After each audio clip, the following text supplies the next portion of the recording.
Have you ever, been in a conversation or maybe just scrolling online and you get that weird feeling, that subtle sense someone's trying to steer your decisions, or maybe even make you doubt what you actually think or saw. It's something I think a lot of us feel, trying to navigate all the influences out there and make choices that are genuinely, ours. Yeah, absolutely. So today we're doing a deep dive into this whole world of manipulation. It can feel a bit hidden sometimes, but more importantly, we want to arm you with something powerful, something ancient Stoicism as a kind of shield. A very effective one. Exactly. Our mission is pretty clear. Let's unpack some common manipulation tactics, but then crucially explore real practical lessons from Stoicism so you can resist these things and, boost your own autonomy. And self-awareness is going to be key here. Definitely. Recognizing it when it happens, that's the starting point. Right. And what's really striking is that manipulation, it's not just someone being difficult or annoying. It's often a calculated psychological tactic. Yeah. Designed to influence or control people, often for personal gain, and sometimes so subtly you barely notice. We've probably all encountered things like guilt tripping. Oh, yeah. Where someone makes you feel responsible for their feelings. Or gaslighting. That's a nasty one. It really is. Distorting reality to make you question your own perceptions, your sanity even. Understanding the specific tactics, that's really the vital first step towards getting your power back and having healthier interactions. Okay. And that's exactly where Stoicism comes in. It's this ancient way of thinking that teaches us to focus on what we can control, our responses, and accept what we can't. It's remarkably useful for staying clear and composed. So we mentioned guilt tripping and gaslighting. Can we maybe unpack those a little more? It's one thing to know the word, another to see how it actually operates in day-to-day life. Yeah, good point. So guilt tripping, like we touched on, it's not just making someone feel bad, it's specifically making you feel responsible for how the manipulator feels. Shifting the burden. Yeah, exactly. They shift their emotional burden onto you. And gaslighting, well, that's really about messing with your head. It's systematic, designed to wear down your trust in your own judgment. So you start doubting yourself. Completely. Doubting your memory, your perceptions, sometimes to the point where you actually start thinking their twisted version of things might be right. It's incredibly disorienting. And you see this everywhere, don't you? Like in personal relationships, maybe that friend who always uses emotional blackmail, lays on the guilt to get you to change your plans. Classic. Or a partner who just dismisses your feelings. Oh, you're too sensitive. You're imagining things, basically to stay in control. Right, undermining your reality. And it's not just personal stuff. Think about the media, too. Headlines designed to provoke outrage, or maybe information presented in a really misleading way. It's meant to bypass your thinking brain and just hit an emotional nerve. Absolutely. It aims to sway you without you even realizing you're being persuaded based on emotion, not facts. These examples, they really show why spotting these patterns is so important, in the moment. It is. That's how you start taking back control, really. Setting yourself up for healthier relationships, healthier interactions, whether it's at home, work, or just how you consume news. Okay, so we've painted a picture of manipulation, and honestly, it can feel a bit bleak, like you're constantly on guard. But you mentioned Stoicism as a shield. How does this ancient philosophy, develop thousands of years ago, how does it actually help against something so modern and, insidious like gaslighting? That's the crucial question, isn't it? At its heart, Stoicism is about making a clear distinction. What's inside your head, your thoughts, your judgments, your reactions, versus what's outside events, other people's opinions, things that happen to you. Okay. Epictetus, the Stoic philosopher, he was actually enslaved for part of his life, and he famously said something like, it's not what happens to you, but how you react to it that matters. Powerful. And that's not just some nice quote, it's your main defense. When someone tries to push your buttons emotionally, Stoicism gives you that tool to pause, take a breath, and ask yourself, okay, wait, is this my genuine feeling, or is this person trying to make me feel this way? That pause. That pause is everything. That's where your autonomy kicks in. So it's less about just gritting your teeth and enduring it, and more about finding this kind of inner calm. Like an anchor. Exactly like an anchor. So instead of that knee-jerk reaction when someone tries a subtle manipulation, you actually get to choose how you respond. Can you give us a small, maybe everyday example of how that pause might work for someone listening? Sure. Let's say a colleague makes a subtly undermining comment, designed to make you feel a bit insecure about your work. Okay. Happens all the time. Right. So the non-Stoic reaction might be instant anger or defensive or maybe just shrinking inward, feeling bad. But with a Stoic mindset, you first recognize, okay, that comment, that's an external event. It's their opinion, maybe even their attempt to manipulate. What's in my control is how I react. Right. So you pause. Yeah. You acknowledge it for what it is, just words, their perspective. Right. And then you choose. Maybe ignore it. Maybe respond calmly. Point out the inaccuracy. Maybe address it later. But you're not just lashing out or crumbling. You're responding, not reacting. Exactly. It helps detach your sense of self-worth from what other people say or do, right? And helps you stick to your values instead of getting pushed around. It fundamentally changes how you make decisions. It really does. It helps you resist that manipulative pull. It sounds like building this really solid inner core. Imagine going into any situation, any relationship, knowing you've got that confidence that your integrity isn't easily shaken. That's not just feeling good. That's building a life that's really yours. That's the goal. Authenticity and resilience. Okay, so if we're building this Stoic shield, metaphorically speaking, piece by piece, where do we start? Like, what's the absolute first, most fundamental thing? The bedrock, really, is recognizing what you can control versus what you cannot. This distinction is everything in Stoicism. Okay. So within your control, your thoughts, your judgments, your actions, your reactions, how you choose to respond. Right. The internal stuff. Exactly. Beyond your influence. Pretty much everything else. Other people's opinions, their actions, external events, the weather, traffic, you name it. So to help people really get a grip on this, the source material suggests a really practical exercise. It's simple, but quite revealing. Take a moment, maybe grab a piece of paper and list situations that are currently causing you stress or anxiety. Get them out of your head. Yeah. Then go through that list and sort each item into 2 columns. Things I can control and things I cannot control. And just doing that act, it brings such clarity, doesn't it? Instantly. It shifts your focus. You stop wasting energy trying to wrestle with things you fundamentally cannot change, like someone else's bad mood. Right. And instead, you channel that energy into what you can influence, your response, your attitude, your next action. That's where your power lies. It seriously reduces the hold manipulation can have and builds that resilient mindset we're talking about. Okay, so once you've got that clarity, this is in my control, this isn't, what's the next layer, the next tool in our Stoic toolkit. It seems like mastering your own mind is key. Absolutely. And for that, we look to mindfulness. Mindfulness, we hear that word a lot. We do, and sometimes it sounds a bit vague, but in this context, it's incredibly practical. It's about cultivating a heightened self-awareness, really anchoring yourself in the present moment. How does that help with manipulation specifically? Well, when you're grounded and aware of your own internal state, your thoughts, your feelings as they happen, it's much easier to notice when something external, like someone's words or actions, starts to unduly affect you. You spot the manipulation attempt quicker because you're tuned in. So you're less likely to be swept away by it. Precisely. You become more of an observer of your own experience rather than just being caught up in the reaction. And are there specific ways to practice this? Techniques? Yeah, definitely. Meditation is a core one. Doesn't have to be long.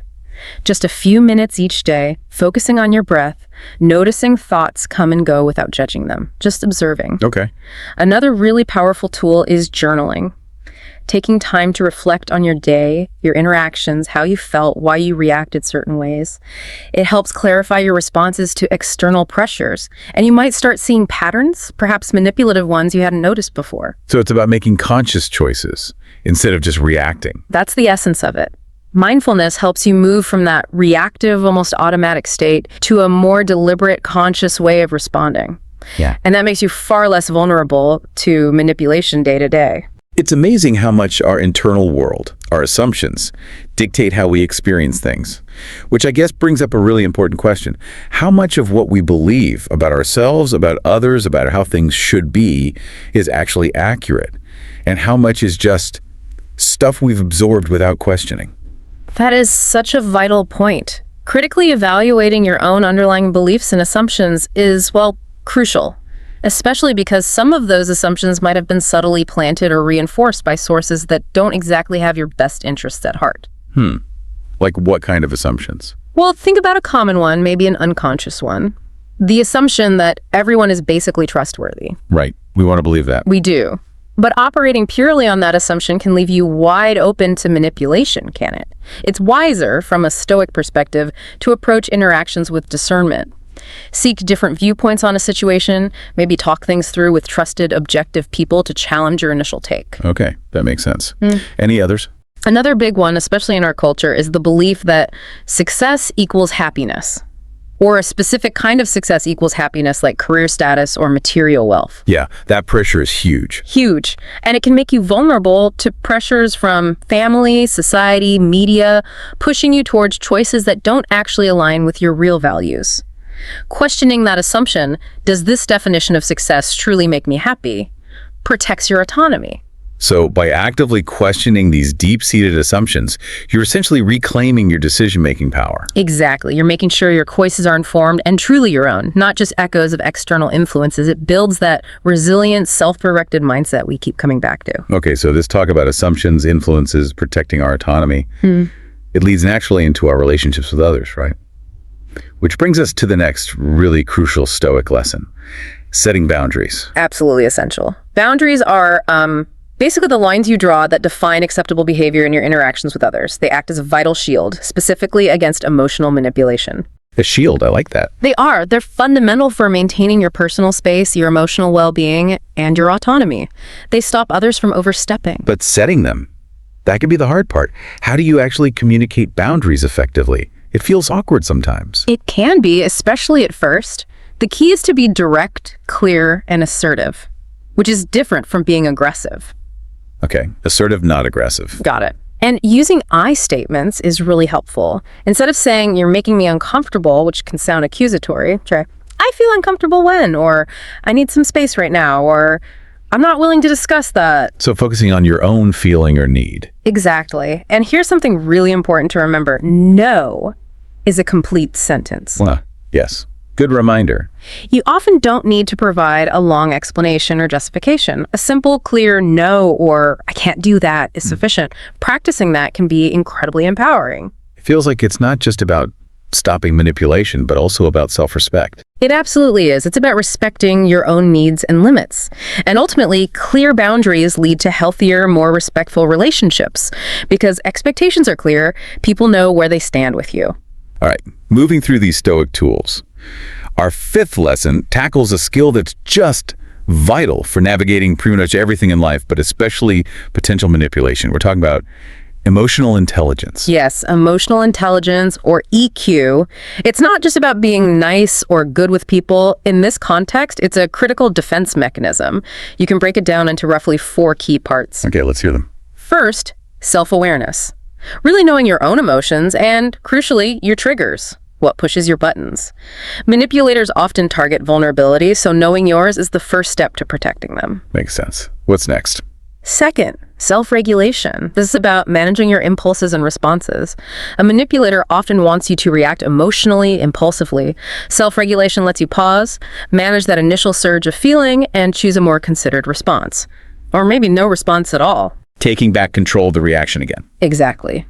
Third is empathy. Understanding how others might be feeling. But, and this is key when thinking about manipulation, it also involves trying to discern their motives.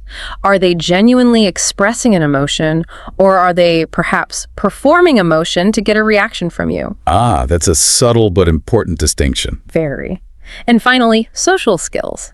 This includes effective communication, negotiation, and importantly, the ability to assert those boundaries we just talked about clearly and respectfully. So these are great concepts. How can someone listening actually work on boosting their emotional awareness day to day? Any practical tips? Definitely. Journaling, again, is fantastic for this. Reflecting daily on your emotions, what triggered them, how you responded. It helps you map your own emotional landscape. Okay. Another powerful practice is active listening. When you're talking with someone, really focus on understanding their perspective, not just waiting for your turn to talk. Listen to their words, their tone, their body language. It helps you pick up on inconsistencies or potential hidden agendas. So greater awareness all around. Precisely. This heightened awareness is key. It helps you spot when someone might be trying to exploit your emotions, and it empowers you to respond thoughtfully from a place of clarity instead of just reacting on impulse. It builds resilience. Okay, finally, our last Stoic lesson. This one feels like it underpins all the others, maybe. It's about the continuous journey of seeking knowledge and wisdom. Yes, exactly. This isn't a one-time fix, it's an ongoing commitment. Staying informed isn't just about, news headlines. It's about understanding psychology, how influence works, human behavior, and philosophical frameworks like Stoicism itself. How does that directly help against manipulation? Well, the more you understand the tactics manipulators use, things like persuasion techniques, logical fallacies, emotional appeals, the better equipped you are to recognize them when they're directed at you. Knowledge is power in this sense. It helps you see the strings before they're pulled. Are there resources you'd recommend for people who want to learn more? Sure. We mentioned Stoicism. A great accessible book on applying its principles is The Obstacle is the Way by Ryan Holiday. Okay, good one. And if you want to understand the mechanics of influence and persuasion, Robert Cialdini's book Influence, The Psychology of Persuasion, is considered a classic. It really breaks down how these tactics work. Right, understanding the other side, so to speak. Exactly. And beyond reading, engaging in discussions with others is incredibly valuable. Talking about these ideas, sharing experiences, challenging each other's perspectives, it deepens understanding and builds a kind of supportive community that values critical thinking. Learning together reinforces it. Absolutely. It helps solidify your own understanding and builds a stronger collective defense against subtle manipulation. So the big picture benefit here is pretty clear. Constantly learning, constantly seeking wisdom. It just equips you to navigate life, especially relationships, with much more clarity, confidence, and less risk of being manipulated. Okay, so let's just quickly recap what we've covered in this deep dive. We looked at these really powerful Stoic lessons to help you resist manipulation and really boost your personal autonomy. We talked of recognizing what you can actually control, that core distinction. Foundational. The importance of practicing mindfulness to stay grounded and aware. The need to question your own assumptions critically. So important. The strength that comes from setting clear, firm boundaries. Developing that crucial skill of emotional intelligence, understanding yourself and others. And finally, this ongoing pursuit of knowledge and wisdom. And the common thread, really, the thing tying it all together, seems to be self-awareness. That seems absolutely vital for navigating relationships and making choices that are truly yours. It really is. And if we pull back, look at the bigger picture. This isn't just about dodging manipulation, though that's obviously valuable. It's really about empowering yourself to lead a more fulfilling life, period. By consciously choosing to prioritize your well-being, your values, your authentic self. What's truly fascinating, I think, is that when you embrace these principles, you don't just become resilient against manipulation. You actually start actively shaping yourself into someone who is more intentional, more self-aware, more self-directed in everything you do. So it's a positive transformation, not just a defense. Exactly. The real power isn't just in being able to say no to someone trying to control you. It's in having the clarity and confidence to say a firm yes to yourself and to the kind of life you genuinely want to build.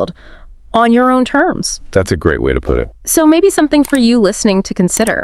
How could applying even one of these principles starting today maybe shift one interaction or just enhance your sense of your own autonomy? Even a small step can make a big difference.